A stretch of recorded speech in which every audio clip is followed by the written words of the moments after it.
ជារៀងរាល់40នាទីម្ដងមានអ្នកស្លាប់ម្នាក់ដោយសារជំងឺមហារីកអញ្ចឹងគួរបង្ការបែបណាបើតាមក្រសួងសុខាភិបាលបានដឹងថាជំងឺមហារីកនៅតែជាជំងឺដ៏កាចសាហាវមួយដែលបានសម្លាប់ប្រជាជនខ្មែរយើងជិត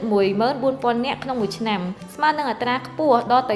70%ហើយតួលេខនៃអ្នកកើតថ្មីប្រមាណជា20000នាក់ក្នុងមួយឆ្នាំដូច្នេះហើយដើម្បីការពារខ្លួនពីជំងឺមហារីកគ្នាយើងគួរយល់ដឹងពីយុទ្ធសាស្ត្រមួយចំនួនដើម្បីបង្ការជំងឺមហារីកប្រកបដោយប្រសិទ្ធភាពរោគសញ្ញា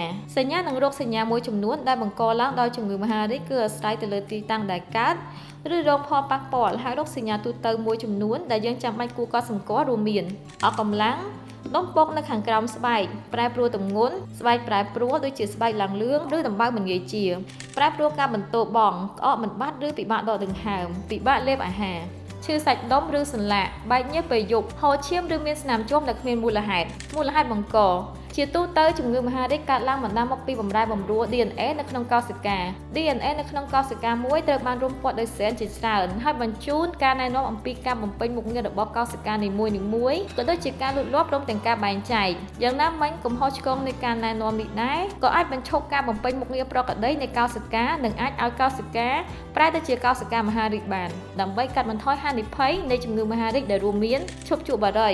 ជៀសវាងត្រូវកម្ដៅថ្ងៃក្តៅខ្លាំងញ៉ាំរបបអាហារសុខភាពដូចជាបន្លែផ្លែឈើនិងសាច់គ្មានខ្លាញ់ធ្វើលំហាត់ប្រាណជាប្រចាំយ៉ាងហោចណាស់ឲ្យបាន30នាទីក្នុងមួយថ្ងៃនិង5ថ្ងៃក្នុងមួយសប្តាហ៍រក្សាទម្ងន់ខ្លួនឲ្យបានល្អញ៉ាំគ្រឿងស្រវឹងក្នុងកម្រិតមួយសមល្មមនិងពិនិត្យរកមើលជំងឺមហារីកឲ្យបានទៀងទាត់